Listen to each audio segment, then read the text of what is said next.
안녕하세요. 어려운 주식을 좀 더 쉽고 맛깔스럽게 분석하는 주식 셰프입니다. 네, 오늘 뭐 일부 종목들은 좀 되게 좀 이렇게 힘든 그런 하루였습니다.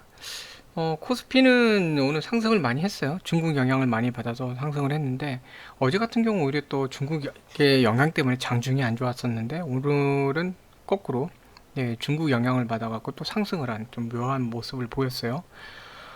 어, 지금 현재 보면은 코스피가 3082.99 어제에 비해서 1.29포인트 1.29% 올랐는데 주의 깊게 봐야 되는 게 지금 이제 비차익이 순매수가 들어왔어요. 지금 3080.9 82.99잖아요. 그러니까 마치 지난번에 3080과 3135 또는 3140 그 사이 그 밴드 폭으로 움직일 때처럼 비차익 거래가 들어왔거든요. 그러니까 이제 다시 한번 미국의 금리에 대한 우려, 그다음에 중국의 이제 긴축에 대한 우려 이런 것들을 좀 벗어 던지고 다시 이제 3080에서 3135 이 정도 밴드 그 안으로 들어가려고 하는 건지 그게 이제 관건인 것 같습니다. 오늘 이미 수요일이고 이제 이번 주 이틀 남았는데 이틀 동안 움직임이 과연 이제 기존에 있는 그 소폭의 밴드로 들어가는지 이거를 좀 확인을 할 필요가 있는 상황이 됐어요. 그래서 지금 뭐 미국에서 바라볼 때는 미 국채 금리에 대한 이제 우려는 어느 정도 이제 줄어든 것 같다. 어느 정도 이제 좀 가라앉은 것 같다. 물론 인플레이션에 대한 우려는 좀 여전히 남아 있습니다. 하지만 당장 눈에 띄고 영향을 직접적으로 줬던 미 국채 금리에 대해서는 투자자들의 투심이 이제 어느 정도는 그 우려가 가라앉은 것 같다. 네, 이런 그 시각들이 있는 것 같아요. 그러면 원래 이 자리에서 이렇게 주로 행보를 했잖아요. 밴드 박스가 이게 3080에서 이제 3135 정도 선인데 여기서 횡보하던 게 사실 그 금리 이슈 때문에 많이 내려가면서 밴드폭 자체가 3000에서 이제 이 위로 그러니까 하단이 3000까지 내려가는 상황이 벌어졌었고 증권사에서는 2800까지 조정 가능하다라는 얘기가 많이 나왔었어요. 미국도 그렇고 계속 이제 그 금리랑 이런 인플레이션 특히 이제 인플레이션 우려가 좀 많이 있었죠. 그런 건 때문에 조정폭이 나올 수 있다, 깊게 나올 수 있다라고 얘기를 했는데 이번 주 중요한 자리였는데 오히려 상승을 시켰습니다. 그러면서 3080포인트, 3080을 넘겨선 그런 상황이 됐어요. 기존에 있었던 밴드 하단으로 올라섰는데, 자, 이렇게 되면은, 이제는 3080과 3135 밴드 안으로 도로 들어가느냐, 이게 이제 관건이 된 겁니다. 이번 주 상황을 좀 봐야 돼요. 이번 주 상황을 봐야 되는데, 이틀 동안 만약에 이 위로 올려놓는다. 그러면 이제 다시 3080에서 3135, 이 과거의 요 밴드폭, 요 안으로 가서 변동성을 어느 정도 줄일 수 있는 상황이 되지 않을까 하는 생각이 듭니다. 물론 이제 중국 양회가 있죠. 양회가 있어서 양회에서 어떤 얘기가 또 나오고 하는지 또 그 관건이 좀 있고, 그리고 또 가장 좀 웃기는 거는 이제 중국에서 한마디 발언할 때마다 한국 증시도 좀 뭐라 그럴까요? 좀 과민 반응을 좀 하는 것도 좀 있어요. 그래서 그런 것들도 좀 이제 지켜봐야 될 필요가 좀 있는데 일단 음, 한국 같은 경우에 특히 좀 투심이 예전에 비해서 많이 약해진 것 같아서 그게 조금 걱정이긴 합니다. 그래서 어제 같은 경우는 이제 중국의 감독관리위원회인가요? 이제 그쪽 잠깐만요. 제가 찾아보겠습니다. 네, 여기 이거 차트 때문에 안 보이네요. 제가 이거 좀 살짝 이 기사 내용을 하나 또 이렇게 좀 보고 갈게요. 자, 제목 자체도 보면은 말 한마디에 급반등한 이제 증시라는 얘기가 나왔죠. 그래서 중국 증시 반등을 따라서 오늘 중국이 지금 많이 올랐어요. 오늘 중국 같은 경우는 좀 많이 상승을 해서 뭐 상해 지수 같은 경우 상해 지수도 뭐 1.9% 정도 이렇게 올랐고 항생도 2.35% 정도 올랐거든요. 그러니까 중국도 오늘 좀 많이 올랐어요. 중국이 네 많이 오른 상태인데 어 약간 뭐라 그럴까요? 이 중국 증시 자체도 이 중국의 그 금융기관의 어떤 수장들의 말 한마디에 좀 움직이는 그런 모습이 좀 있어요. 그것부터 먼저 보면 어제 같은 경우는 중국 은행보험 관리 감독 관리위원회 거슈칭 주석이 해외 금융시장 거품이 우려된다라고 이제 얘기를 했죠. 자, 그러면서 어제 같은 경우에는 급락을 했거든요. 중국 증시가. 그러면서 그 중국 증시 급락이 한국 증시에도 좀 영향을 좀 줬어요. 근데 오늘은 이제 중국의 류쿤 재정부장이 부장이 주요 20개국 재무장관 회의에서 세계 각국의 거시 경제 정책을 협력해야 한다라고 했는데 경기 부양 정책을 너무 빨리 거두진 않아야 한다라고 언급했어요. 네. 그러면서 뭐라 그럴까 경기 부양이 계속 되어야 된다고 한 거죠. 그동안은 이제 중국이 긴축을 하느냐 이런 걸 놓고서는 우려가 많았거든요. 중국의 긴축을 통해서 다른 나라가 영향을 이제 긴축을 이제 시작을 하게 될지 그러면서 증시에 영향을 줄지 이게 많이 관심이 있었는데 중국마저도 긴축을 빨리 할 필요 없다. 경기 부양 정책 일단 지속해야 된다라는 얘기가 나온 겁니다. 그러면서 불안했던 심리가 좀 이렇게 뭐랄까 보다듬어진 거죠. 그러면서 중국도 상승을 했고 우리나라도 좀 한국 증시도 이제 코스피가 이제 상승을 한 그런 날이었어요. 그래서 지금 상하이 같은 경우도 1.95% 올랐고 홍콩 항생도 뭐 2.37 이렇게 올랐는데 뭐 종가로 보자면은 1.9 정도 올랐고요. 2.35 이렇게 올랐습니다. 네. 그래서 음, 미국 국채금리에 대한 경계감이 사라지진 않았지만 보급에 따라서 뭐 기대감, 그래서 금리 반락도 나왔고, 그래서 보면 국채금리물이 1.4%대에서 움직이고 있어요. 그렇죠? 지난달에 1.6까지 올라가면서 막 되게 우려가 커지고 주식시장에서도 약간 투매성 매도가 많이 나왔는데 1.5 아래에서는 좀 안정적으로 보고 있는데 근데 1.4도 그것도 초반대로 이제 내려간 것 같아요. 네, 1.4 정도 수준에서 이렇게 움직이고 있는 것 같아요. 자, 그래서 지금 뭐 전반적인 상황, 네, 뭐 괜찮은 걸로 가고 있는데 여전히 뭐 조심은 해야 되는 시기입니다. 아직까지 우려가 많은 상태고 투심이 약간 갈대처럼 많이 흔들리고 있어요. 조그마한 사건에 대해서도, 조그마한 상황에 대해서도, 어, 뭐라 그럴까, 조금씩 막 이게, 약간의 그런 어떤 건에 대해서도 되게 크게 반응을 하고 있거든요. 크게 반응을 하고 있기 때문에 투심 자체가 좀 불안한 상황이 좀 있어요. 그렇기 때문에, 아직까지는 조심히 접근을 해야 될 필요가 있어요. 특히 이제 양회에 여기서 어떤 내용들이 나올지 그것도 좀 주목할 필요가 있습니다. 그래서 이런 상황이에요. 이런 상황이고 그래서 뭐 증시 자체가 어쨌든 이제 중국이나 미국 영향을 많이 받는 상황인데 근데 어쨌든 코스피가 지금 상승을 했어요. 오늘. 네, 코스피 이제 전반적인 상황을 보면 오늘 장 초반 때는 여러 가지 뭐 우려 상황도 그렇고 살짝 올라갔다 밀리기도 했고, 네. 그래서 여전히 지금 증시 상황이 좀 불안감이 많은가 했는데, 이제 외인과 기관들 이제 매수세가 들어오고 하면서, 그러면서 오늘 사실은 그 외인들이 그 처음에 매수를 좀 했었거든요. 근데 지금 결과적으로는 외인도 조금 매도를 하고 끝났는데, 어느 정도 외인 매수도 조금 있었는데, 뭐, 네. 전반적으로 해서 기관 매수가 많이 늘어나고 그러면서 장 자체가 어 그래도 상승을 좀 많이 했죠. 1.29% 정도 상승을 하고 마감이 된 그런 상황이었어요. 자, 그래서 지수 그렇게 올라갔고 전반적인 수급도 보면 연기금이 뭐 2조 4천억 뭐 이렇게 막 2조 넘게 팔다가 오늘은 사실은 좀 덜 팔았어요. 덜 팔았는데 여전히 순매도죠. 네, 연기금 때문에 뼈 아픈 종목은 지금 너무 뼈 아픈데 그래도 뭐 매도량을 1조 정도는 줄였어요. 근데 뭐 상황은 지켜봐야죠.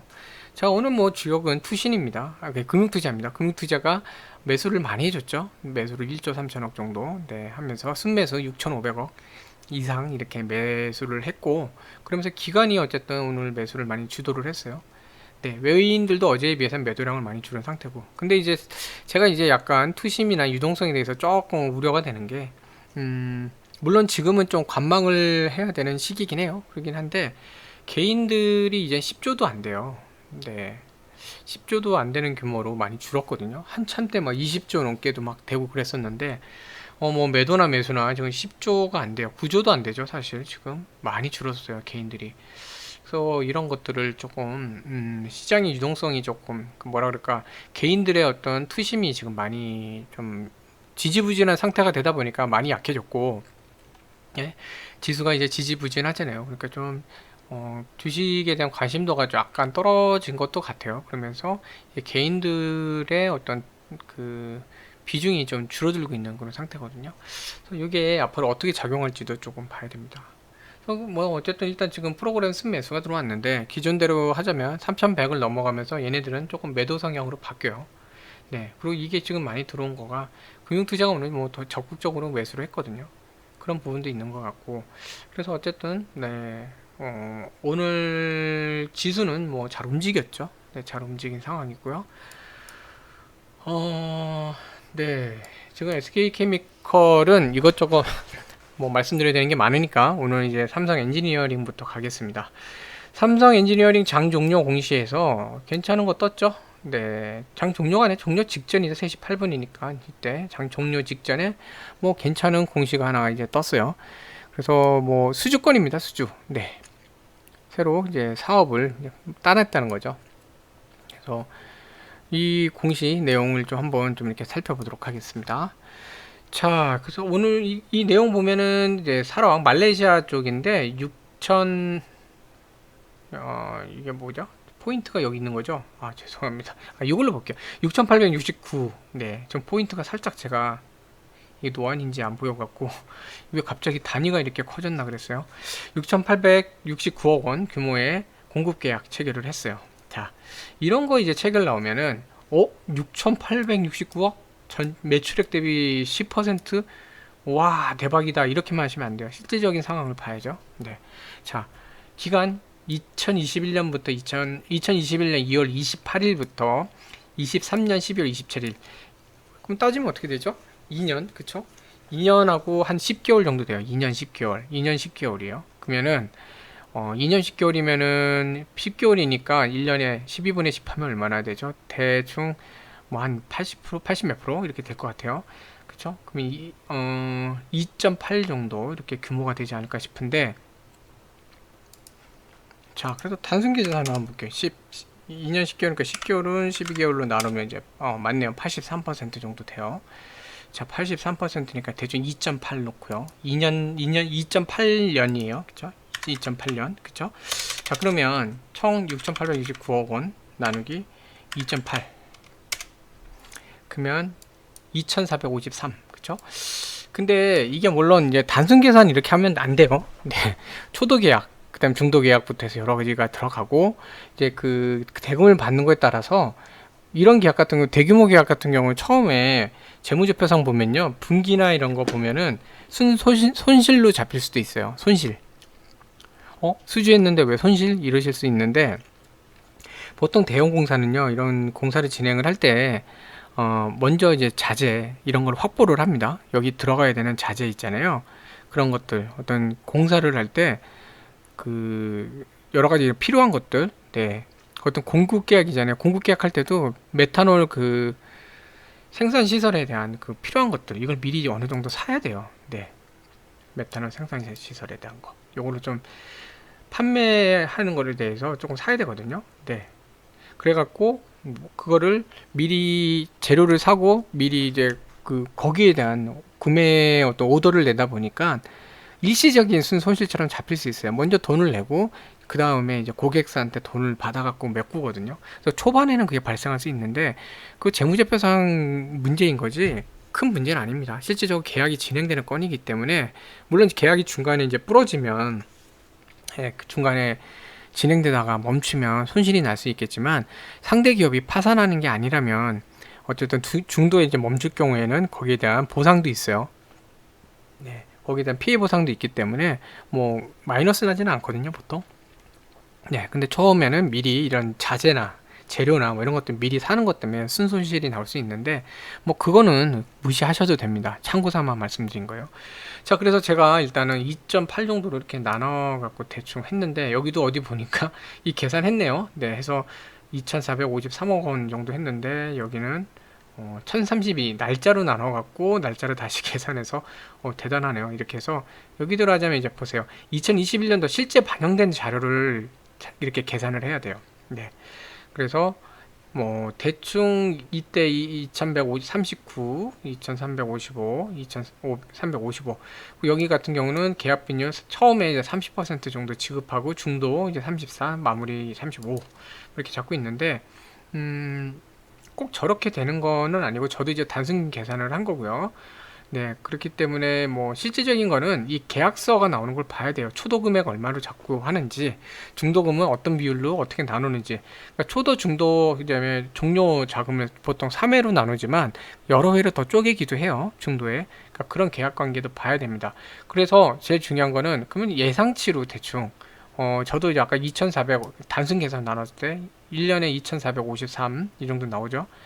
그런데 2월 달부터 하니까 그것도 계산해서 빼야겠네요. 11개월로 해야 되죠. 네.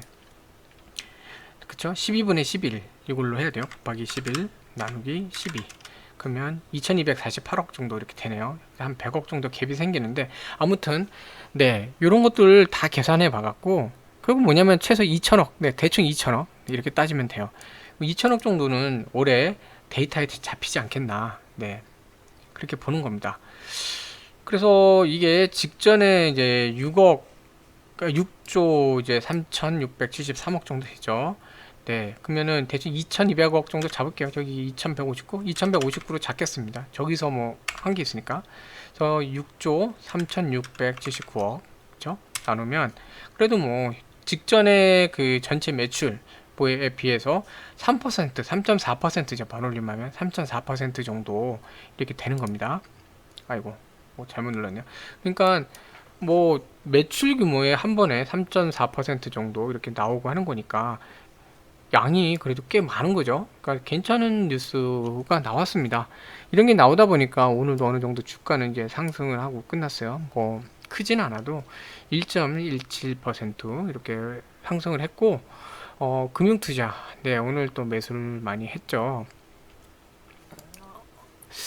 그래서 보면은 뭐 투신이나 이런 데들 뭐 외국인들 기관 개인에 비해서 개인이 보통 주도를 많이 한 종목이에요. 보시면 주로 이제 개인들이 많이 주도했는데 최근에 트렌드를 보면 개인들이 이 종목도 마찬가지로 개인들이 조금 투심이 빠진 건지 약간씩 좀 줄어들고 점점 기관하고 외인들의 비중이 좀 늘고 있어요.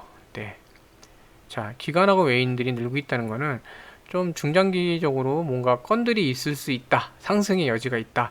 단기적인 어떤 매도물들, 단기적인 그 악성 물량들이 좀 소화된 것 같다라고 보는 것 같기도 해요. 근데 어쨌든 뭐 전반적으로 얘네가 물량을 늘린 게 아니라 일단 여기서 물량이 줄어든 거기 때문에 상황은 뭐 어쨌든 지켜봐야 됩니다. 기관이나 이제 외인들이 좀 더 이렇게 수량을 늘려줄지 이거는 좀 봐야 돼요. 네, 봐야 되는 상황이고. 반대로 뭐 여기로 보면 긍정적인 부분이 어쨌든 기관이나 메인들이 매도 비중에서는 높은데 매수 비중에서는 또 네, 개인이 높네요. 그러니까 여전히 뭐 네, 이걸로 보면은 개인들이 여전히 뭐 매수에 대해서는 관심이 많이 있네요. 네, 그런 상태고. 자, 근데 안타까운 모습이 오늘 이 상황까지 해서 상당히 좋았죠. 좋고 뭐 공시 내용 좋고 한데 13,000원을 이런 날 딱 올라가주면은 제일 좋거든요. 13,000원이 이 종목은 참 의미가 깊은 종목인데, 뭐 약하지만 외인도 약간의 순매수 들어왔어요. 외인 오늘 많이 팔았는데, 또 나중에 또 좀 사줘갖고, 결과적으로는 좀 순매수로 들어왔는데, 오늘 뭐 메릴린치가 조금 많이 팔았죠. 일단 기본적으로는 많이 지금 매도가, 뭐 막판까지 메릴린치 같은 경우에는 많이 팔았어요. 그래서 메릴린치가 오늘 혼자서 네, 한 8만 정도 이렇게 거의 저 창구가 딴 거 안 보이죠. CS가 있긴 한데 뭐 이거는 얘네 뭐 수량 얼마 안 되니까 거의 메릴린치 혼자서 거의 한 8만 9천 정도를 이렇게 지금 매도를 했거든요. 단타니까 이런 단타 물량은 좀 이렇게 빠지는 게 좋긴 합니다. 어쨌든 외국계 이렇게 좀 매도물이 좀 나온 상태였고 근데 이제 제일 뼈 아픈 게 이제 여기에요. 연기금. 뭐 어제보다야 줄긴 했지만 역시 여전히 연기금 매도가 갑자기 이쪽에 집중이 되고 있는 게 이게 참 우려스럽습니다. 그전에는 좀 매도량을 확인 적도 이렇게 있지만 대부분 그렇게 많은 게 아니었거든요. 연기금이 왜 여기다가 또 쏟아붓고 있는지 이게 참 안타까워요. 뭐 지금 연기금 같은 경우에는 그냥 종목 돌려가면서 계속 팔면서 네, 그냥 비중 줄이기 하고 있잖아요. 근데 이번에는 이제 삼성 엔지니어링 쪽, 네, 이쪽이 조금 안타깝지만 좀 매도가 좀 집중되는 것 같아요. 그래서 13,000원을 돌파해야 되는 중요한 자리인데 이제 연기금이 발목을 잡지 않으면 좋겠는데 이런 부분이 조금 우려스럽긴 합니다. 자, 엔지니어링 그래서 오늘 뭐 양봉 그림에서 시초가는 하락을 했죠. 시초가는 이제 12,700원으로 하락해서 시작을 했지만 종가까지 계속 쭉 밀어 올리는 모습으로 좀 힘 있는 모습을 보여주긴 했어요. 네, 오늘 뭐 시작부터 좀 이렇게 빠져갖고 시작을 했는데 근데 바로 이렇게 밀어 올리고 자, 이런 모습이 많이 보였다는 거는 오늘 심리적인 심리 싸움이 그것도 한호가 놓고도 심리 싸움이 상당히 강했던 날이에요. 12,950원도 몇 번 건드리고 하면서 심리적으로 되게 오늘 뭐라 그럴까 눈치 작전이 되게 많았던 그런 날이었는데 결국은 장 막판에 그런 공시들 나오면서 이제 마지막으로 가면서 이제 들어 올렸고 여기서 사실상 12,950원에서 쭉쭉 내려왔어요. 13,000원을 건들지 못한 상태로 지금 내려오긴 했죠. 근데 오히려 13,000원 건드리고 이제 머리를 만드는 것보다는 이 모습이 더 낫습니다. 그래서 뭐 오늘 엔지니어링 괜찮고 호가, 동시 호가까지도 어쨌든 잘 닫아주는 모습으로 좀 나왔거든요. 그래서 내일 13,000원을 한번 이제 위로 돌파 시도할 수 있는 그런 자리인데 좀 이게 어떻게 될지는 좀 봐야 될 것 같아요.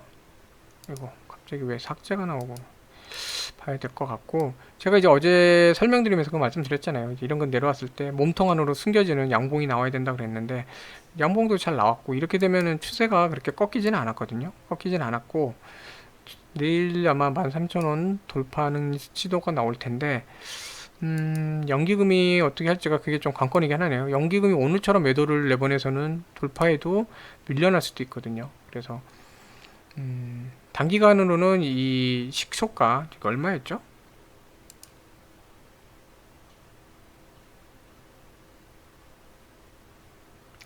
13,150원. 이 13,150원은 목표로 잡고서 이제 움직여야 돼요. 그렇게 되면 어제 설명드렸지만 이 추세가 이렇게 해서 하락하는 게 아니라 저점을 낮추면서 하락하는 게 아니라 어쨌든 계속 유지를 하고 갈 수 있는 상황이 되거든요. 그러면은 추세가 깨지는 게 아니라 다시 한번 이렇게 출렁출렁 움직이다가 갈 수 있는 모습이 될 수 있으니까 그렇게 될 수도 있으니까 제일은 13,000원 회복하는 게 정말 중요합니다.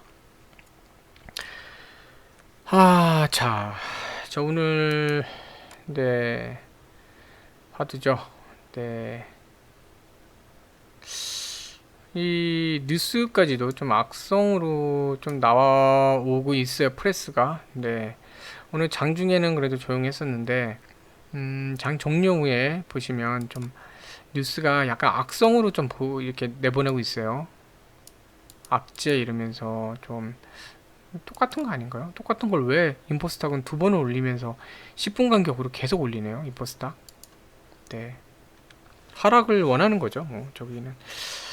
그래서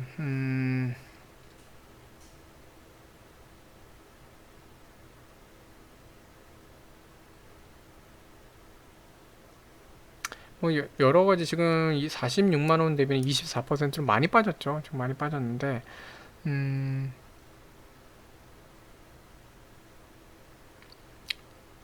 제가 이제 몇 가지 좀 말씀드릴 건데 여기서 자꾸 이런 얘기도 하네요. 자, 그래서 뭐 이 얘기 뭐 진짜 모르시는 분들 계시니까 일단 그 얘기부터 먼저 하고 시작을 할게요. 이제 오늘 왜 이게 주가가 왜 빠졌는지 그 얘기가 조금 있어서 자, 오늘 경제TV가 이걸 이제 장중에 좀 했죠. 코로나 백신 패닉이라는 제목으로. 그러니까 보통 그건 이해를 해요. 기자들이 좀 혹하는 기사를 써야 사람들이 기사를 보니까 너도 나도 앞을 다퉈갖고 그 기사 제목을 좀 이상하게 쓰려고 하려는 경향들이 있어요. 근데 기자들이 좀 이게 좀 많거든요. 이런 게 엊그제도 뭐 있었잖아요. 뭐 지수가 다 빠져갖고 난리가 났는데 그 좀 안 좋은 상황인데 뭐 난리 났네 이러면서 제목 쓰고 좀 약간 사이코패스 같은 좀 이런 말 그렇지만 그런 것도 좀 있죠. 근데 보시면 또다시 이렇게 좀 자극적으로 씁니다. 코로나 백신 패닉이라고 써요. 패닉. 오늘 두 분 돌아가셨는데 이 돌아가신 고인들 안타깝고, 네, 좀 명복을 빕니다. 네, 방송 중이지만 좀 이분들에 대해서는 또 그냥 같이 좀 명복을 빌어주시면 좋겠고요. 그래서 어쨌든 이 두 분 사망하신 거는 정말 안타깝지만, 두 분 사망 건에 대해서 이제 백신 패닉이라는 얘기가 지금 이렇게 혹하면 나옵니다. 이 패닉이라는 단어는 투자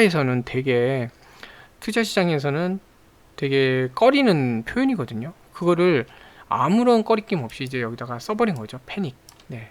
이게 나오면은 투심은 그러니까 나빠지는 정도가 아니라 투심마저 패닉이 될 수 있는 거예요. 그래서 증시 용어에 보면 패닉 셀링 이런 얘기도 있잖아요. 네, 그런 것처럼 이 단어의 영향이 또 많이 됐죠. 네. 그래서 이 장중에 또 이게 나오면서 더더욱 문제가 생긴 게 좀 있었습니다. 그래서 오늘 그 아스트라제네카 백신 접종한, 네, 50대 A씨, 네, 그리고 또 여기 평택 요양병원에 계신 또 60대 이분, 네, 그래서 두 분 사망하셨고, 정부에서는, 네, 지금 사망 원인 밝히기 역학조사 이렇게 하고 있긴 한데, 어, 어쨌든 두 분 이렇게 좀 안타깝지만 이런 일이 있는데, 이제 이걸 놓고서는 이제 백신 전체에 대해서 패닉이다라고 이제 표현을 해버린 거죠. 자, 그러면 이제는 중요한 게 뭐냐면 인과관계에 대해서 나와야 돼요. 당국에서 이제 조사한다 이렇게 좀 나오는데, 어, 그 내용을 좀 이렇게 좀 더 보면요. 네. 당국에서는, 네, 접종은 첫 사망 사례이기 때문에 당국은 현재 조사 중이다. 네, 여기 지금 표현을 이제 기저질환 이 얘기를 하죠. 항상 뭐 어느 나라든 똑같은 것 같아요. 이런 건이 나오면은 항상 기저질환 얘기를 하더라고요. 뭔가 기존에 병이 있었다. 네. 그리고 심장질환, 복합 기저질환이 있었다. 그러니까 멀쩡한 사람은 괜찮다. 이런 식으로 풀어나가는 거죠. 네. 그래서 응급처치 받았지만 이렇게 됐다. 그래서 복합적인 기저질환 이 얘기를 계속 합니다. 그래서 지금 뭐 당국에서 조사 중이고, 이거에 대해서 인과관계 이런 거 결과가 어떻게 되는지 봐야 되는데, 뭐 결과는 어떻게 말할지는 좀 뻔하긴 해요. 네, 뻔하긴 한데, 자, 보시면 이제 이런 얘기도 하죠. 백신 접종과 이상 반응 인과관계 명확하게 확인할 방법 없다. 확인하기 어렵다. 방법 없다가 아니라 확인하기 어렵다. 네, 제가 기자도 아닌데 이렇게 혹하게 얘기하면 안 됩니다. 확인하기 방법이 없는 게 아니라 확인하기 어렵다. 자, 그래서 지금 이 신규 백신 인과성 파악이 쉽지 않다. 자, 이 얘기는 약간 투자자들 입장에서는 이제 행간을 읽어야 돼요. 항상요. 무슨 기사가 나올 때 그 행간을 읽어야 되거든요. 네. 그런데 확인이 어렵다. 이거는 뭐냐면요. 한마디로 아니다라는 표현하고 비슷하게 얘기를 하는 거예요. 여기 대해서 인정 안 하겠다라고 하는 겁니다. 인과관계에 대해서는 인정 안 하겠다. 네, 그런 뉘앙스가 좀 있는 거죠. 그래서 2일날 접종하고 오전 7일 7시에 사망을 했고, 27일 접종 후 3일 오전 또 10시에 사망했다. 그래서 오늘 두 분 사망자가 나오신 상태가 됐죠. 네. 자, 그래서 뭐라고 했냐면, 예방접종 후 이상 반응이라는 거는 현재 예방접종을 맞고 나서 생기는 모든 증상과 질병들을 다 이상 반응이라고 표현한다. 그러니까 접종 후에 생기는 모든 증상이나 질병은 다 이상 반응이다 라고 한 거죠. 표현은 그렇게 되는 거다 라고 정의를 내렸고, 잘 알려진 이상 반응이 있을 수도 있고, 네, 뭐 그 접종 부위 통증, 발열, 근육통, 오심, 구토, 어지럼증은 이미 알고 있었던 거다 라고 하는 거죠. 근데 만약에 예상하지 못한 이상 반응 접종 건수가 늘어나면서 또 이런 반응들이 접종 건수가 늘어나면서 생길 수 있다는 거죠. 그러니까 이런 거는 이미 알고 있었던 반응인데, 몰랐던 거, 예상 못했던 것도 접종 건수가 늘어나면 생길 수도 있다라고 하는 겁니다. 네. 그래서 근데 이런 얘기를 해요. 인과성에 대한 인과성, 이제 이 백신 때문에 사망을 했다라는 그 백신이 원인 제공을 했다. 거기에 대해서는 파악하기 어렵다. 쉽지 않다. 네. 그러면서 이 얘기를 하죠. 현재 전 세계적 2억 명 이상 예방접종 받은 상황이고 각 국가에 한 달 정도 운영한 예방접종 후 이상 반응에 대해서 분석 결과들을 많이 내고 있다. 그러니까 다른 나라들이 이미 하고 있고 한 달 정도 운영하면서 이상 반응을 점점 많이 보고 있다라는 거죠. 네, 그걸 또 참고하고 있다. 네. 그래서 개별적인 내용 거쳐서 이상 반응 여부, 인과성에 대해서 판단한다. 그래서 이상 반응이 있다고 신고는 맞지만 백신 때문이다. 여기에 대해서는 전문가들 통해서 판단을 하게 되는데 아직은 말할 수 없다. 뭐 말할 수 있는 게 없다. 이런 거죠. 네. 그래서 지금 상태에서는 뭔가 네, 얘기할 게 없다라는 거고 지금 뭐 뉘앙스 자체는 아직까지는 백신이 직접적 영향을 줬다고 이렇게 얘기하지는 또 못하겠다. 네, 얘기하는 건 아니다. 할 타이밍은 아니다. 이렇게 하는 거죠. 네, 그런 상황입니다. 그래서 좀 죄송합니다. 그래서 좀 안타까운 상황이 좀 벌어졌어요. 이렇게 벌어졌는데 자, 그러면 이런 상황에서 이제 정부의 스탠스가 중요합니다. 정부가 이제 그러면 어떻게 할 건지, 자, 이제 아스트라제네카 접종 안 할 건지, 접종을 멈출 건지, 아니면 계속 할 건지, 자, 이런 걸 이제 정부가 어떻게 판단하느냐, 이게 정말 중요해요. 자, 그런 상황에서 이걸 보면은, 네, 전 세계적으로 사망 없다라고 이제 얘기를 합니다. 네, 인과관계에 대해서는 조사를 할 거지만 다만 백신 접종이 원인이 된 사망 사례는 보고된 바가 없다. 그리고 국민들이 그냥 불안해하지 말고 접종해달라 이렇게 합니다. 이 뜻이 뭐냐면 정부는 이제 계속해서 접종을 진행하겠다라고 하는 거죠. 그러니까 아스트라제네카에 대해서 계속 진행을 하겠다라고 하는 겁니다. 멈추는 게 아니라 계속 이제 진행을 하겠다. 네, 그러면서 백신 접종 불안감 갖지 않아도 된다. 네, 이런 얘기를 하는 겁니다. 그래서 지금 아직까지는 네, 뭐 이렇게 다른 나라 사례를 봐도 백신 접종 후 사망하는 사례가 있긴 있었지만 그게 백신이 원인된 사망은 없었다고 합니다. 그래서 이게 참 어떻게 얘기하느냐에 따라 좀 네, 표현이 아다르고 어다른 거긴 하지만 정부의 이런 어떤 스탠스에는 변화가 없다. 그래서 지속적으로 할 거다라고 얘기를 하는데 근데 이제 중요한 건 이겁니다. 자, 이제 증권사도 설레발 쳐야죠. 왜냐하면 증권사들은 자기들한테 좀 유리하게 뭔가 상황을 끌어가야 되니까 이제 설레발을 치기 시작하는데 자, 어디 이제 증권사일까요? 이제 나오는 걸 좀 보면은 같은 SK증권이네요. SK증권에서 이런 얘기, 같은 SK끼리인데도 이런 얘기 나오네요. 네.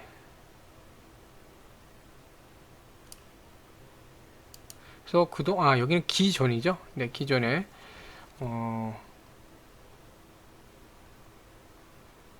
자, 뭐 이런 거 기존에 같은 경우는 참 좋게 봤죠. 실적도 그렇고 여러 가지에서 막 좋은 상황. 그리고 청약의 악재 요인이 될 수도 있다. 네. 근데 최근에 보면 SK 바이오사이언스 청약을 위해서 이제 균등 방식이잖아요. 계좌 많이 해서 이제 청약을 진행할수록 더 많이 받을 수 있으니까 미성년자 거 이제 자식들 것까지 다 해갖고 등록을 한 거죠.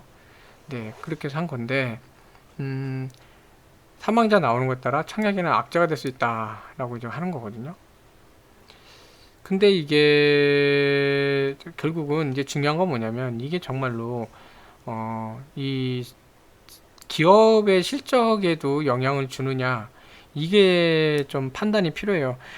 솔직히 사람이 이렇게 돌아가시고 두 분이나 돌아가신 이 상황에 그거를 좀 주가 분석에 연결해서 하는 게 저도 참 마음이 무겁습니다.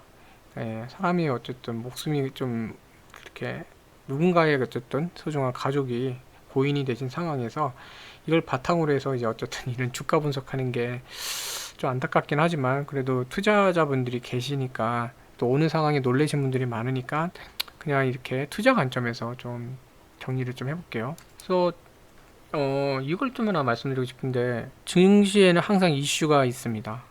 이슈라는 게 여러 가지가 있어요. 예상했던 이슈가 있고 예상 밖의 이슈가 있어요. 뭐 IMF도 그렇고 갑자기 터진 거, 리먼 브러더스, 네, 그다음에 도이치뱅크 예전에 사태 때도 그렇고, 삼성증권의 그 주문 실수, 네, 그런 것도 그렇고, 무차익 공매도가 있었죠.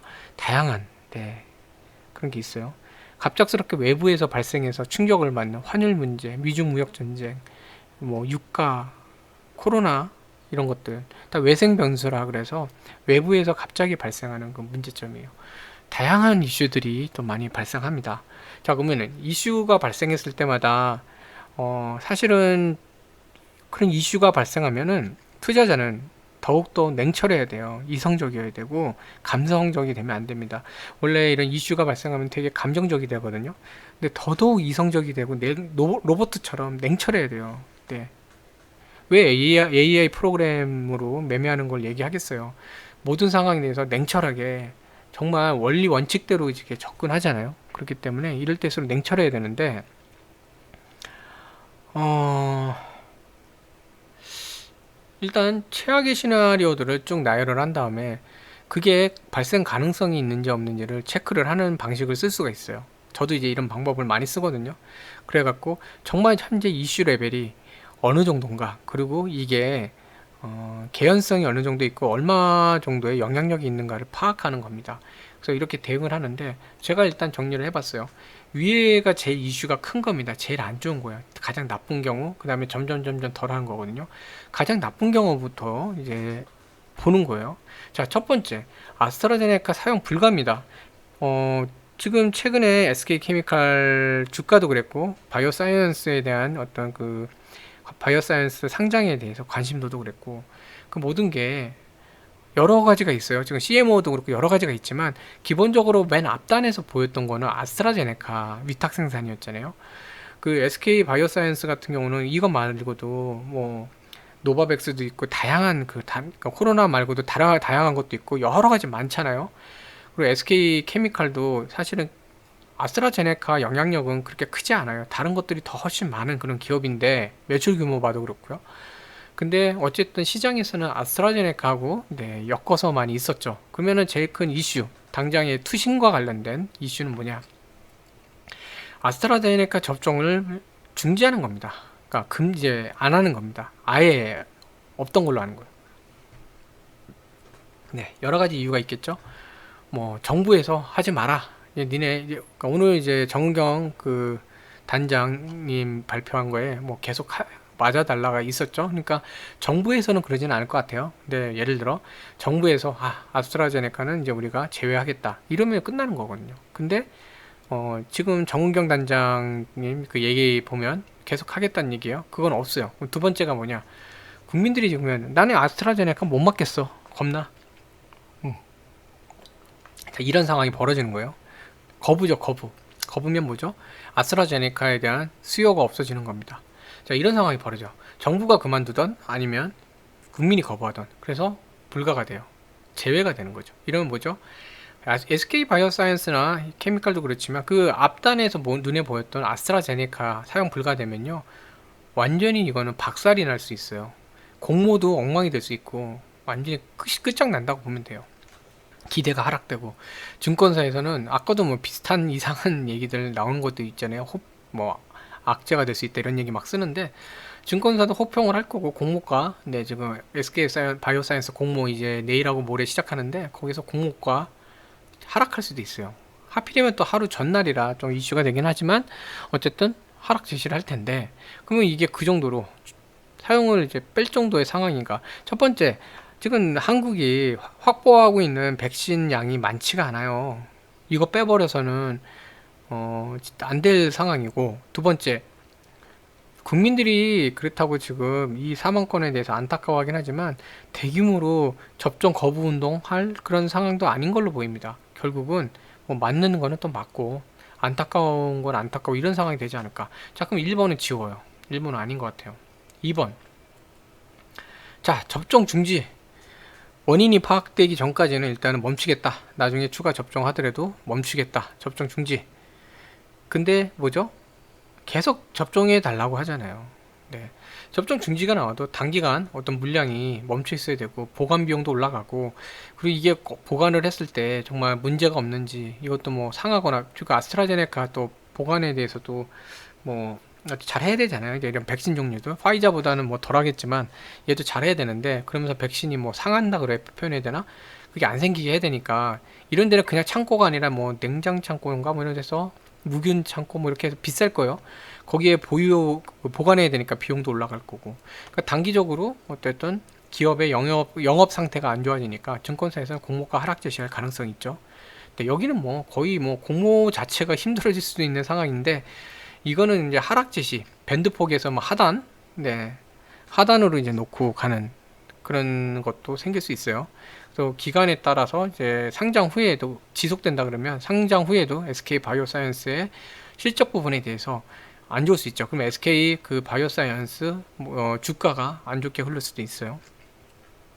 근데 이것도 뭐 계속 접종하라 그랬고, 뭐 특별하게 정부에서 제재를 가하거나 이런 것도 없어요. 마찬가지로 아까 말씀드렸지만 지금 보유하고 있는 백신 양이 충분하지 않기 때문에 이렇게 하는 것도 쉽지 않아요. 정부 입장에서. 그러면 이것도 아니에요. 1, 2번 아니에요. 이런 일은 벌어지지 않는다는 뜻이에요. 자, 그럼 3번. 아스트라제네카 일부 문제. 봤더니 공급한 백신 중에 일부에 문제가 있었다. 사망한 사람들에서 찾아봤더니 공급한 백신 중에서 일부가 조금 문제가 있네. 그러면 문제에 대해서 왜 발생했는지, 생산 과정인지, 또는 수송할 때인지, 보관할 때인지, 접종할 때인지 여러 가지를 이제 볼 거예요. 그 인과관계에 따라서 만약에 SK 바이오사이언스의 책임 부분이 있다, 그럼 보상 문제가 나올 거고, 소송도 있을 거고, 법적 문제도 있을 거고, 거기에 대해서는 처분을 해야 되잖아요. 없었던 걸로, 그러니까 폐기해야 되죠. 폐기. 그러면 처분 손실이 발생하죠. 네. 그러면 거기에 대해서 뭐 아무래도 기업의 이미지도 그렇고 여러 가지 문제가 생길 수 있어요. 근데 아직까지는 정부 발표를 보면 백신에 문제 없다라고 계속 나오잖아요, 지금요. 그러니까 이런 게 발생할 소지도 지금 없는 것 같아요. 가장 큰 이슈인 1, 2, 3번은 네, 나오진 않는 것 같아요. 그러면은 자, 네 번째인데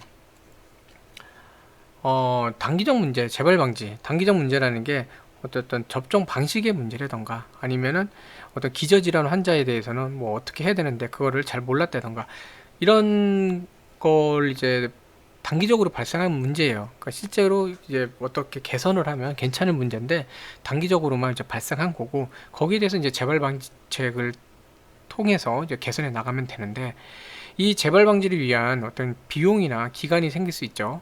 네. 자, 봤더니 뭐 추가로 사람들에 대해서 어떤 임상 실험을 해야 된다던가, 아니면 뭐 일부 어떤 접종 시설에 대해서는 어떻게 좀 바꿔야 된다던가, 뭐 이런 것도 나올 수 있거든요. 그래서 그게 상황에 따라 기간이나 비용이 소요될 수 있어요. 근데 이것도 사실은 지금 정부에서 언급하고 있는 건이 없어요. 네. 근데 정부 뉘앙스를 보면 5번이요. 예측된 문제. 어느 정도 저게 생길 거 예측을 하고 있고, 그 증상에 대해서는 네, 이상 증상은 뭐 다 우리가 이상 증상이라고 어떤 증상들 얘기하는데 대부분은 예상했던 거고, 접종 과정에 예상 못한 게 나올 수는 있다. 근데 예상하고 있는 게 많다. 그리고 그러니까 타국 다른 나라를 봐도 백신 때문에 죽었다라고 하는 건 사실 없다. 이거 뭐냐면 지금 귀책사항 없다는 얘기로 양쓰를 해요. 그러면 뭐냐? 기존하고 문제될 게 없는 거죠. 네. 정부는 계속 접종할 거고, 그 다음에 사망자가 나오더라도 백신 문제 아니라고 계속 이제 언론 플레이도 할 거고, 그러면 이게 기업 입장에서는 사실 계속 아스트라제네카가 사회기업은 아니잖아요. 사회적 기업은 아니고 기업이고, 물론 이제 사람 목숨이 걸려 있는 게 참 그렇지만 실적을 내는 데잖아요. 근데 당장은 이런 백신이나 이런 거, 그런 걸 실적을 내는데 거기에 대해서 공급이나 이런 부분에 문제가 없다. 그러면은 동일한 밸류에이션이 유지가 되고 단기 납폭은 회복이 될 거다. 내일하고 모레 이제 공모가 설정을 하는데 거기서 뭐 문제 없이 55,000원 이상 이렇게 나온다 그러면요, 증권사도 이건 뭐 문제 안 된다. 밸류에이션, 기업 밸류에이션에는 그 문제 없다. 자, 그렇게 되면 뭐냐면요, 오늘 나왔던 낙폭은 과민성 낙폭이다. 낙폭 회복할 수 있다. 이렇게 되는 거죠. 그래서 이런 식으로 시나리오를 세워갖고 이제 접근을 하시면 돼요. 네. 그래서 과거에 그 삼성증권에서 사고 한번 쳤죠. 무차익 공매도. 당시에 그 직원들한테 보상 차원에서 주식을 입력하는 과정에서 숫자를 잘못 입력했죠. 한 주당 1,000원씩 입력해서 한다는 게 1,000주를 갖다가 주는 게 하는 걸로 이제 되면서 상장 주식보다 훨씬 많은 주식을 배당을 했고, 근데 실제로 모랄 해저드죠. 모랄 해저드 때문에 삼성 그 증권 직원들 중 20명인가요? 일부가 또 장중에 매도를 했는데 그 전날 매도량보다도 어마무시하게 10배인가요? 10배 이상의 매도가 나왔죠. 그러면서 주가가 폭락을 한 그런 상황이 있었어요. 근데 그게 회복되는데 거의 일주일 좀 넘게 걸렸죠. 네. 자, 그때도 마찬가지예요. 무차익 공매도 땐 배당이 생겼을 때 그럼 어떻게 봐야 되냐? 거액의 회사 보상 비용. 주가가 그 폭락했는데 그 주가를 원래 자리로 올려놓기 위해서는 이 회사가 장중 매수를 하건 뭐 하건 해서 큰 돈을 들여갖고 주가 원복시키는 작업. 근데 그렇게 안 했죠. 그 주가 훼손이 될 수 있다 그러면서 시장에 어떤 훼손을 줄 수 있다 해서 그렇게는 안 했어요. 그래서 거액의 보상 비용이나 그 모든 투자자들한테 다 보상해주고 막 이런 거 있죠. 그 보통 이런 경우에는 당시 하락했던 그 폭만큼 주가의 차익을 갖다가 보유 주식수로 이렇게 산정해갖고 지급도 하는데 그런 거 안 했죠.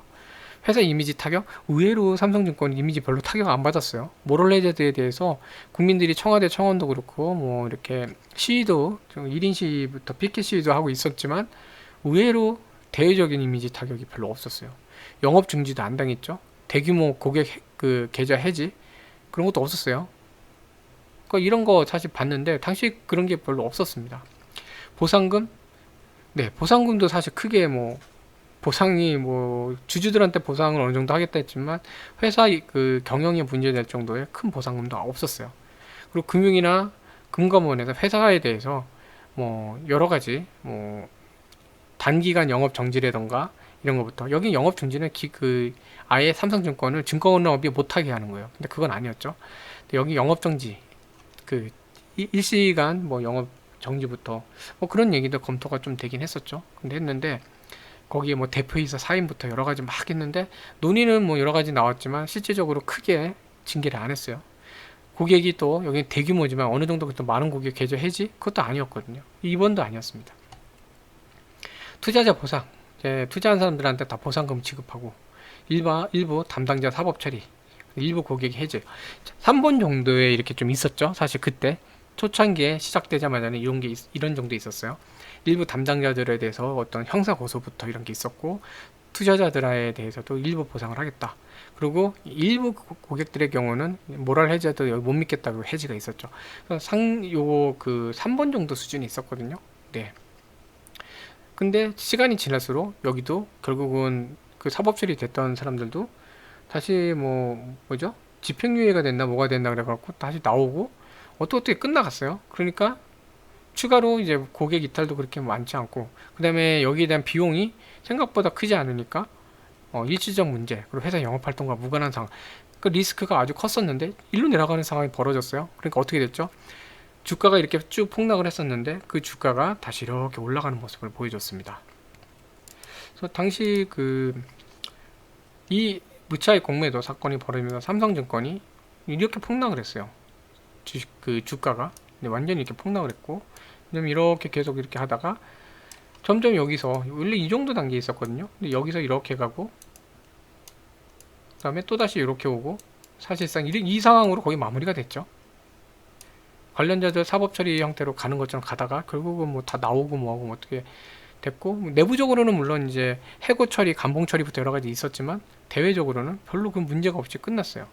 고객도 일부 고객 해지가 있었지만 나중에 또 이런 이벤트 또 늘어난 것도 있고 실질적으로 고객 이탈에 대한 것도 큰 문제가 안 됐고 보상 규모도 어쨌든 일부 보상을 좀 했던 걸로 알고 있는데 네, 큰 규모도 아니었고 그러니까 결국은 나중에 뭐가 됐냐면 일시적 문제 주가에 영향 없다. 네, 영향이 없는 일시적인 문제다. 그리고 회사 영업활동하고 무관하다. 그러니까 어떻게 됐죠? 스물스물 이때부터 내려왔던 주가가 스물스물 올라오더니 이 상태쯤 됐을 때는요 여기서 이제 떨어졌잖아요. 이렇게 올라가더니 나중에 더 올라갔거든요. 이런 상황이 벌어집니다. 네. 그러니까 이런 식으로 한번 봐야 되는데 지금 정부에서는 지금 여기로 끌고 가고 있는 모습이 좀 보여요. 네. 자 그렇기 때문에 중요한 거는 내일 4일하고 이제 5일날 내일하고 모레죠.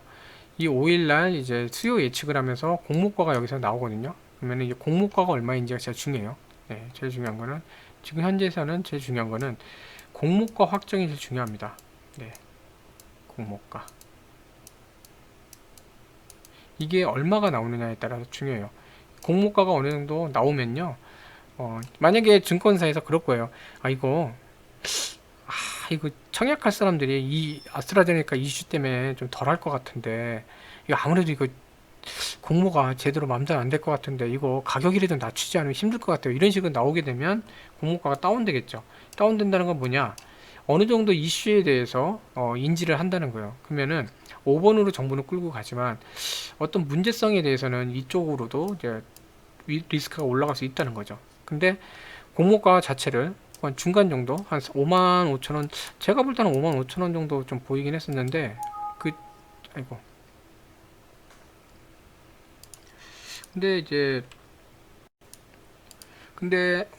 일단 5만 5천 원 정도 보이는데 직전까지는 좀 괜찮은 상태, 좀 여기에 대해서 관심도 많았고, 요즘 이상하게 따상 그걸 마치 복권하듯이 따상따상 거리시는 분들 많더라고요. 근데 네, 뭐 그거는 네, 번외 얘기니까 어쨌든 넘어가고요. 근데 지금 최고가 얘기도 좀 종종 쏠쏠 나오고 있었거든요. 최고가로. 그러니까 이 얘기를 나오는 걸 보면은 최소 5만 5천 원에서 그래도 못해도 한 6만 원 정도 선까지는 갈 수 있지 않을까 싶은데요. 여기서 이제 6만 원 정도. 그래서 중요한 거는 이제 공모가가 얼마 나오느냐 좀 중요한 상황이 됐어요. 그러니까 잘 이제 가다가 또 반등할 수 있는 자리에서 또 이런 상황이 벌어져서 좀 안타깝긴 한데, 일단 공모 성공이 지금 되게 중요합니다. 지금 상황에서. 그래서 어쨌든 이슈 발생 시에 대응하는 거는 좀, 이게 제가 써놓은 거고, 요거는 본인들 스스로도 본인들이 생각하는 이슈들을 한번 정리해 갖고, 자, 이런 건 아닌 것 같다, 이런 건 아닌 것 같다, 이렇게 지워 나가는 겁니다. 근데 현재 보면은 뭐 이것도 아닌 것 같고, 정부 얘기할 때 4번도 사실은 아닌 것 같고, 지금 5번으로 얘기하는 것 같긴 한데, 네, 이런 것들을 한번 잘 해서 판단을 해보시면 좋을 것 같습니다. 자, 그래서 네, 이제 정부 발표 이런 거에 따라 좀 봐야 되는데, 사실 오늘 대외적인 이슈가 워낙 컸기 때문에 이 상황에서 수급 분석이나 이런 거는 좀 의미는 없다고 봐요. 일단 증권사 같은 경우에는 네, 죄송합니다. 이게 좀 증권사래 외인들 같은 경우에는 오늘 네, 매도가 나왔는데, 안타까운 거는 CS증권 같은 경우는 그 전에 이제 주가가 한참 이제 올라갈 때, 상승할 때, 그때 또 큰 역할을 했죠. 근데 오늘은 이제 그 매도물이 다 출하되는 모습입니다. 원래 CS 자체, 메릴린치나 CS는 단기성 투자예요. 단기성 투자이기 때문에 뭐 이슈 있을 때 이렇게 나가주는 것도 나쁘진 않아요. 그리고 모건 스탠리 이런 데들이 좀 매수가 들어왔는데, 외국계 이런 쪽에서 어쨌든 자회사 상장권에 대해서 나쁘게 보고 있진 않는 것 같거든요. 네. 근데 오늘 투심 자체가 좀 많이 좀 어려웠던 상태였고, 개인들도 매도 많이 했지만 외인들도 매도 많았죠. 오늘 이제 외인 매도가 좀 많았어요. 많다 보니까 더 영향을 받았는데, 연기금도 뭐 연기금은 더 이상 뭐 할 얘기가 없네요. 연기금도 뭐 매도를 많이 했고, 투신도 그렇고 지금 전반적으로 기관들이 오늘 매도를 많이 했죠. 아무래도 악재가 나오면 그게 진위 여부, 책임성 여부를 떠나서 투매가 나올 수 있는 상황이니까 여기선 보수적으로 갈 수밖에 없어요. 근데 이 상황에서도 금융투자가 이게 참 애매하긴 하지만 약간 뭐 네, 숫자로만 뭐랄까 칼라로만 변화가 된 거죠. 거의 없는 거나 다름없지만 금융투자 입장에선 그래도 이렇게 했다, 좀 플러스로 나왔다, 이거 반등의 여지가 그래도 있어 보여요. 제가 지금 반등한다라고 말씀드리는 게 아닙니다. 할 수도 있다라는 건데, 상황은 지금 아스트라제네카에 대한 뉴스들이 어떻게 나오는지는 지켜봐야 돼요. 매수하시라고 막 그러는 건 아닙니다. 자, 그래서 지금 제가 오늘 그 상황이 좀 너무 급격하게 돌아갔고, 네, 좀 오늘 같은 상황에서는 좀 많이 힘드실 것 같아서 제가 그 커뮤니티 그 게시글인가요? 거기 해갖고 사이트에 보면 제가 그 채널에 보면 그게 있거든요. 그래서 막판에는 제가 시간별로 해갖고 이렇게 조금 그 설명을 좀 올려드리고 했는데, 제가 이제 장 중에 좀 봤을 때는 어쨌든 하단에서 좀 지지를 삼으면서 반등 그 시그널들이 많이 나왔었거든요. 그래서 오늘 사실 종가가 두어가도 올라서 34만 8천 원이었으면 모양새가 더 좋을 뻔하긴 했는데 이렇게 끝난 거는 조금 아쉽기는 해요. 근데 중요한 거는 내일은 무조건 35만 원을 돌파를 해야 되거든요. 이거 추세가 어, 기존부터 왔던 추세가 35만 원에 대해서는 강하게 지지를 보면서 가고 있었던 건데 여기를 갖다가 깨진 않았었거든요. 한동안 35만 원의 선에 대해서 강하게 이렇게 잡으면서 계속 가고 있던 구간인데 이게 깨지면 추세가 좀 하락을 할 수도 있어요. 조정을 더 받을 수 있는데 지금 어찌 보면은 네, 차라리 이렇게 해서 우려 같은 거를 미리 종식을 시키고 나서 반등을 하는 것도 좋은 것 같아요. 근데 중요한 거는 내일 35만원 돌파를 해줘야 됩니다. 그래야 추세가 훼손되지 않아요. 여기서 지지부진해지면요. 그때는 이 그림, 큰 그림 있죠. 여기 까만색 위하고 아래. 여기서 이렇게 파동치며 갔던 게 이제 아래로 떨궈지는 모습이 돼요. 이러면은 추세가 좀 하락을 합니다. 보시면 이렇게 이 위하고 아래 요거 있죠? 요거 가운데 거 빼고 요 가운데 거 일단 빼놓을게요. 없애버리죠. 요것도 일단은 뭐 과거 거니까 일단 빼버릴게요. 자, 위에 45만원 상단. 네. 물론 이제 많이 올라갔을 때 이 가격이지만 기본적으로는 전체 그림상 보면 여기 이 폭안에서 움직이고 있었잖아요. 그동안 내려오더라도 여기서 반등하고 이렇게 계속 이런 그 그림이었는데 여기서 만약에 더 빠지면요. 여기까지도 빠질 수 있어요.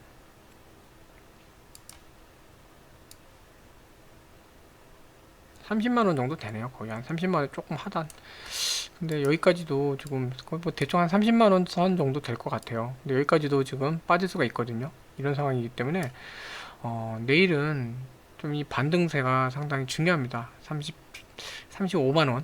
아마 증권사도 그렇고 이게 좀 과민한 상태다 이런 게 나오면 갭이 한번 나올 수도 있을 것 같아요. 35만원 쪽으로 갭이 한번 나올 것 같은데 그거는 좀 한번 지켜봐야 될 것 같아요. 그래서 제가 지금은 뭐 반등한다 라고 말씀드린 게 아니라 상황이 그 오늘 사실은 여기서 아까 제가 장중에 볼 때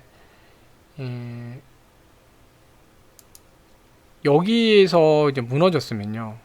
그리고 여기에서 다시 한번 무너졌으면 최악의 경우로 갈 수도 있을 뻔했어요. 34만 5천원 얘기를 제가 그 게시글에서 말씀을 이게 좀 다른 분이 답을 단 게 있어서 조금 그런데 네, 양해를 부탁드리겠습니다. 여기 이름이 같이 표기가 되더라도 네, 제가 이제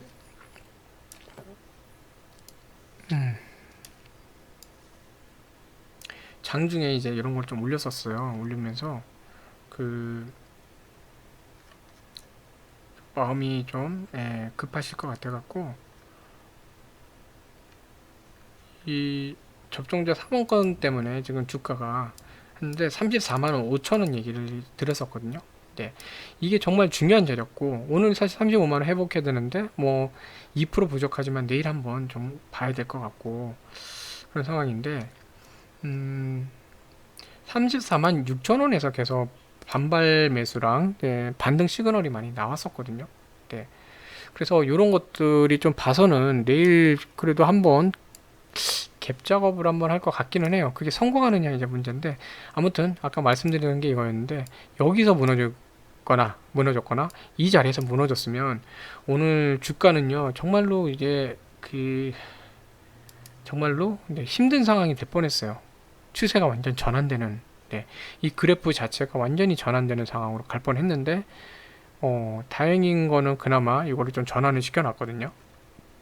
제일 좋았던 거는 34만 8천원이지만 네, 막판에 또다시 이제 동시효과에서 조금 매도물이 나오면서 그렇게 됐는데 주로 이제 개인들이 좀 이렇게 했고 이건 누가 욕을 했네요. 여기다가 이거 욕을 써놨는데 개인들이 지금 오늘 동시효과에서 마저도 눌러버렸어요. 그러니까 이게 좀 안타까웠어요. 오늘 사실은 이제 개인들 매매 패턴이 너무 이제 불안 심리가 생겨서 한 것도 있는 것 같거든요. 그래서 장중에는 이해 가는데 동시호가에서 굳이 이렇게 안 하고 조금 여유 있게 갔으면 34만 8천 원에 끝났을 거고, 그럼 내일 갭 작업하기 편하거든요. 더 편하고 35만 원만 지켜내면 추세 반전은, 지금은요 이게 반등보다는 추세 반전을 막아놔야 되거든요. 하락세로 되면은 정말 대책 안 쓰잖아요. 추세가 이렇게 다시 하락세 가는 거를 막기 위해서는 35만 원을 지켜내야 되는 거예요. 그러니까 이런 부분들이 조금, 네, 음, 2%좀 안타까운 부분도 있는데, 일단 내일 무조건 35만 원은 돌파를 해야 돼요. 돌파를 해야 되고, 어, 어쨌든 아스트라제네카 건에 대한 이제 뉴스라던가, 그다음에 이제 공모과 관련된 것들, 이 내용들이 이제 계속 나올 텐데, 그거를 좀 잘 주시하시면 좋겠습니다. 거기서 너무 우려가 되지 않는 얘기가 좀 나와야 될 것 같아요. 시장의 어떤 우려를 종식시켜주는 그런 게 나오지 않으면 좀 힘든 상황으로 갈 수 있기 때문에, 그런 부분이 중요하고요. 그래도 어쨌든 어려운 상황이 됐고, 차트 모양상 안 좋은 모양이지만, 그래도 막판에 조금은, 네, 그래도 회복세를 보여준 거는, 그래 약간은 그래도 어려운 중에서는 긍정적인 포인트가 되지 않을까 하는 생각이 좀 듭니다. 네. 자, 1시간이네요. 1시간 동안 이렇게 시청해 주셔서 감사드리고요. 네, 다시 한번 이제 고인분들, 그리고 가족분들, 상가 고인의 명복을 빕니다. 네, 건강한 하루하루 되세요.